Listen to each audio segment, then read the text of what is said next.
All right, ladies and gentlemen, boys and girls, thank you guys for tuning in to another episode of the Week in Review with myself, Realtor Rob. So this will be for the first full week of June, the 7th of June. So we're going to go ahead and jump right into it. Got a lot of good stuff to go over. So the first post that I have to go over is the pros and cons of the subdivision and housing. So I'm just going to go through a couple of those. So some of the pros are homeowners association, HOA.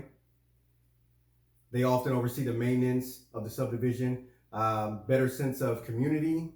That's another one. Better sense of community in the fact that a new neighborhood brings more appeal. Now, some of the cons are, again, the HOA. There are fees associated with the HOA that can add up, so they can vary tremendously. And another one is too much community. So the subdivision can also mean too much community, meaning homes can have less space between homes and reduce the amount of privacy. So those are some of the pros and cons of living in a subdivision. So next we have a motivational quote from Jonathan Crow. It says, "What we achieve inwardly will change outer reality." So think about that for a moment while I go to the next one, which I believe is from the Mortgage Nerd. She always has good stuff. So yes, it is the Mortgage Nerd. So she is just basically talking about, please go and watch the video because she does a terrific job of explaining it a lot better than I do. But just to give you a gist of it, she is going over how you can get a loan for land, then you can get a loan or convert it into a loan for construction, and then into a normal, loan, traditional loan, I would call it. So please watch that video.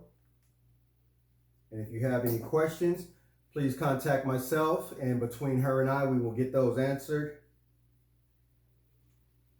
Let me see what's next. Excuse me.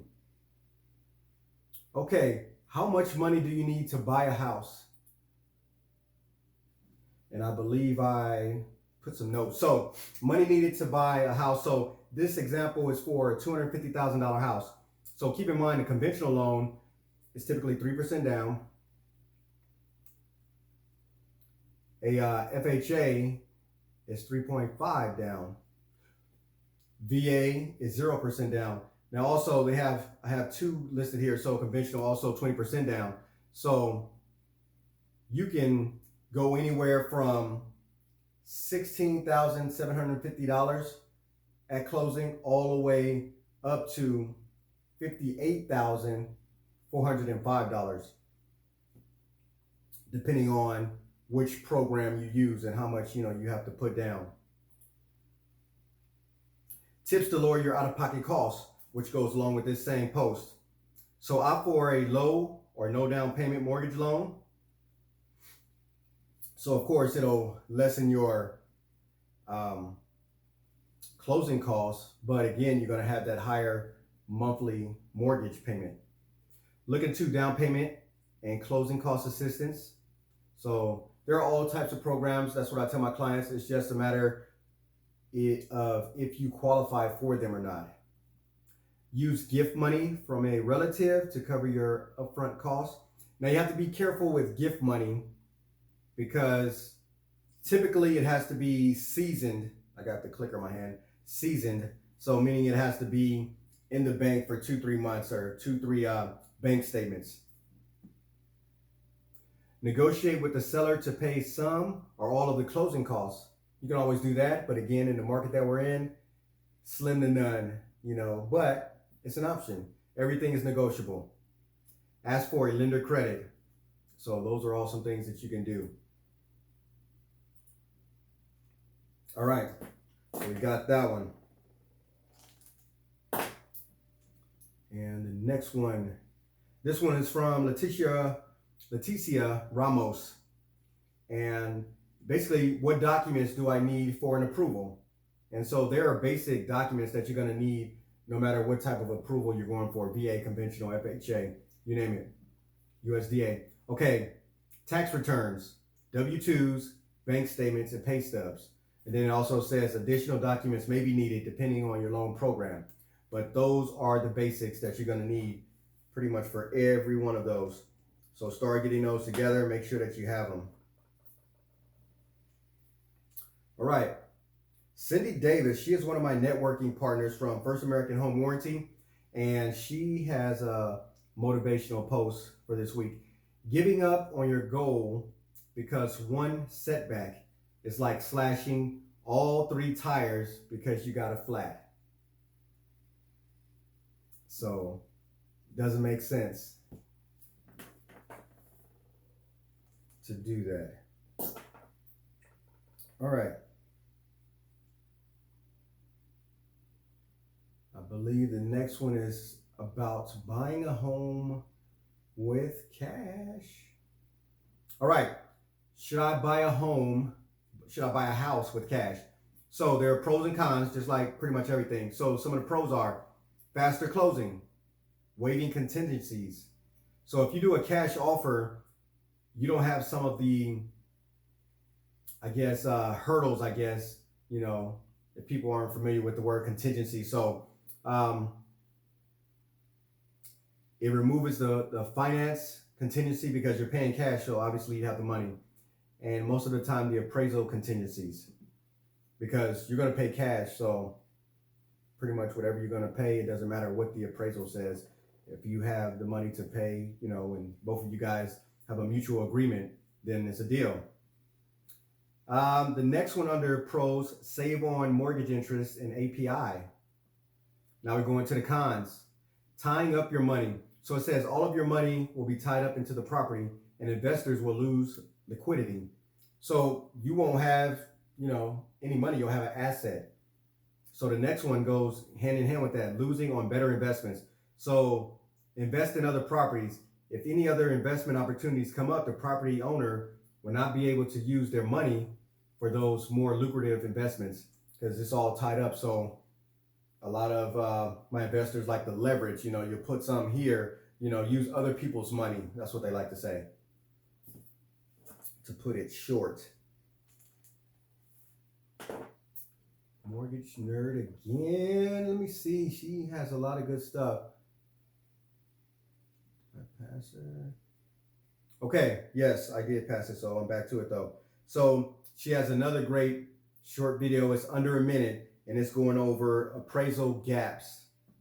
So definitely watch that. That is the difference in what you offer on a house and what it appraises at. So you offer $350 for a house, and the appraiser comes along and says it's only worth $300,000.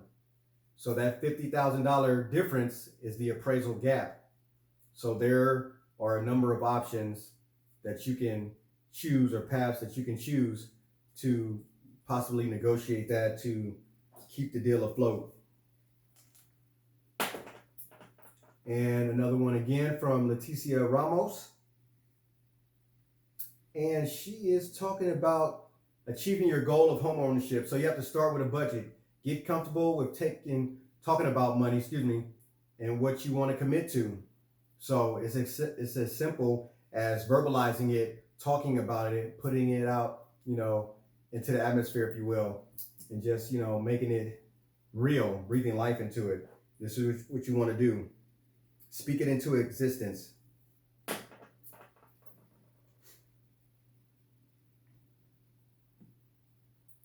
All right, so the next one is, they did a survey. So young adults underestimate the cost of home ownership.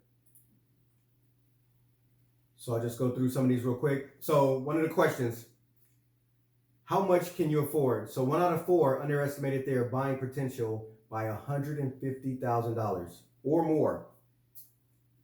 How much interest is owed? 1 in 3 underestimated interest owed by $200,000 or more. So they were off by 93 to 100%. How much do home values increase? 1 in 4 underestimated the increase in value by $100,000 or more. And so then they asked them a number of common real estate terms. And it says, can you confidently define these terms? Appraisal, 48% said no.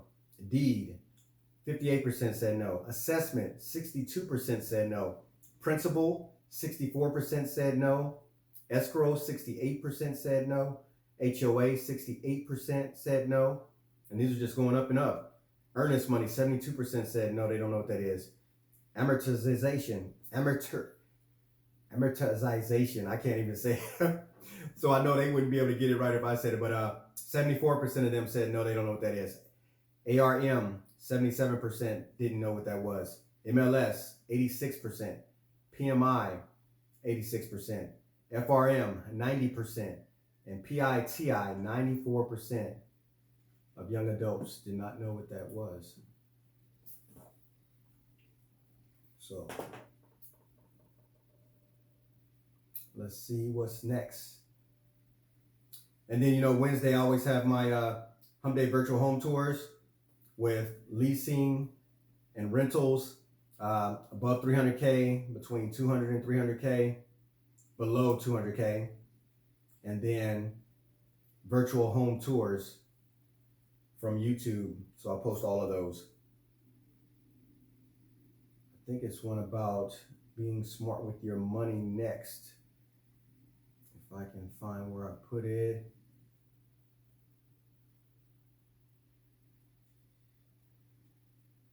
But basically, it's saying, I'm still looking for it, but it says, don't move your money. You want to keep everything as stable as the day that you sign documents, and got your approval for your home. So you don't want to be moving money around. You don't want to make any new purchases, nothing that's going to cause an issue. And I found it right now, basically, as I was going over. So postpone major money moves until after you've purchased your home, and that will lead to a smoother application process. So you don't want to do anything. No surprises. Surprises are not good in the loan application or loan approval process. I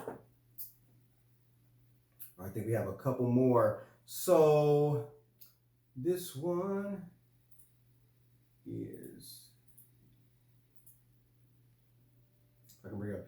How do lenders calculate your income? So lenders evaluate a borrower's stability of income by regular W-2 income. That's it's automatically considered stable. Lenders can even count your income based on an offer letter, which a lot of people don't know. So if you have an offer letter for a job, they can count that. Regular income is considered your base salary, or if hourly, a 40-hour work week. Other income such as bonuses, overtime, commission, etc. will typically require a 2-year history in order to be considered. So they want to make sure that you're going to continue to get that money. So that was part 1. I believe I have part 2 on here as well. Yes, I do. So again, how do lenders calculate income, part 2? And they are self-employed income, like myself, realtor, is any non-W-2 income. So for instance, 1099, a side hustle, LLC, etc. The lender typically wants to see a 2-year history of tax returns to calculate your income. Again, they want to make sure they're securing their investment to make sure that you're going to be able to pay it back. If year-over-year income is increasing, they'll take a 2-year average. If year-over-year income is decreasing, they'll use the most recent year. If it's decreasing more than 30%, you'll most likely need to provide a satisfactory explanation for the decrease in your income. Okay, and it says, very important, do not confuse revenue with income. If you or your CPA wrote off an expense, the lender is going to deduct that from your income.